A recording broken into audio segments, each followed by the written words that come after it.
First, we accuse this Arbabziar guy of being the mastermind that's going to do this incredible plot to kill a Saudi ambassador here in the United States.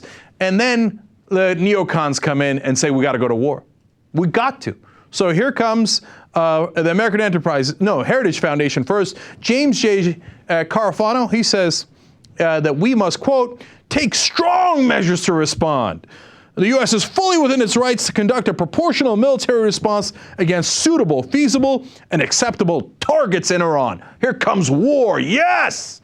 Okay, this gives us the perfect excuse to start the war we'd always wanted against Iran. Well, they're not nearly done. Michael Rubin is a resident scholar at AEI, American Enterprise Institute, the main organization for the neoconservatives. He writes in the New York Daily News, quote, the terror plot was no rogue action. Obama may hold an olive branch, but the White House must recognize the Iranian regime's fist holds only blood. The time for talk has ended. Yeah, I know. They hold only blood. That's why we have to drop bombs on their head and kill their people, because they only understand blood. Whereas us advocating for war when we have not been struck, we're the peaceful ones, right? At least these neocons. And it goes on and on. The executive director, Mark Dubowitz, for the Foundation for Defense of Democracies, says that there must be decisive action that is final here. In other words, we got to go. Tighter sanctions are not enough. So now that, of course, the neocons are saying it, well, then here come the politicians. Now, in this clip, you will see Democrats and you will see Republicans, and all of them sounding like they can't wait to go to war. We need to heighten the sanctions on Iran and make it clear that this type of action will not be countenanced. Let us look for every available means to let the Iranians know that this conduct is not only unacceptable, but we will do everything we can to disable them through sanctions. They've got more blood on their hands than most of the terror organizations on the State Department's terror list. And that's what makes this so serious, and it means that we're going to have to take steps to let Iran know that we will not tolerate this behavior. It's a dangerous escalation of the Iranian government's long-standing use of violence, and we consider an effort to assassinate a diplomat in the United States to be a flagrant violation of international law. As you know, we are committed to holding the Iranians accountable. Their long history of violence, we will hold them accountable. That's the press secretary for the President of the United States of America. Are we looking forward to war with Iran? Basically, all of Washington is saying, can't wait. And they're not done. You ready for more? They say, well, look, we were doing sanctions, but sanctions aren't enough.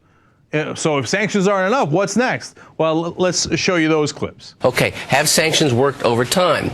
No, the sanctions did not work against Saddam Hussein in Iraq. Sanctions did not work against South Africa on apartheid. Sanctions did not work against the Japanese before World War II. There's a history of sanction failure. Once we get into sanctions and taking those kinds of actions, the argument immediately becomes, are you really going after the government of the country, or are you taking food out of the mouths of the citizens?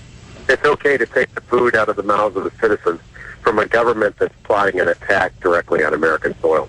A government directing a plot against the U.S. on its soil. That's Senator Mark Kirk from Illinois. So it's okay if we take food out of their mouths, and maybe that's not enough.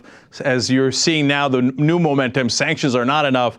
War is the answer. I forgot the question. Here comes more of that. Peter King, Republican congressman from New York. He says that this is definitely a new chapter and a dark chapter in our relationship with Iran. This has crossed a red line. This is the second time we're seeing the term red line, right? So you see the talking points are out already. Then we go to Lindsey Graham, Republican senator from South Carolina. He says, we're running out of time. We've got two choices, this regime without a nuclear weapon or this regime with a nuclear weapon. Reminds me of the good old days of the lead up to the Iraq War. We're running out of time. We've only got 45 minutes left before the mushroom cloud. We only have two choices. Total and complete war to make sure they don't get nuclear weapons, because WMD, they're going to get WMD. Does this sound like deja vu all over again, as Yogi Berra would say? Okay. Or you just let them have nuclear weapons. Is that what you want?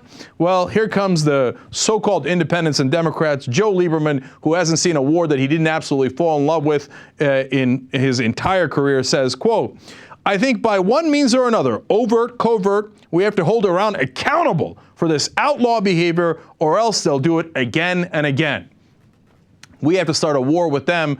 Otherwise, they'll send a drunk used car dealer to go make some sort of asinine deal with a Mexican drug cartel, whether he actually did that, and they certainly don't seem to have authorized it by almost every analyst that's looked at it, right? But no, the government is sure it was definitely Iran, and we gotta go." Here's John Kerry from Massachusetts, Democrat so-called. He says, "I don't think anything should be taken off the table at this point in time. Don't take war off the table, put it on the table. War, it's what's for dinner. We're America."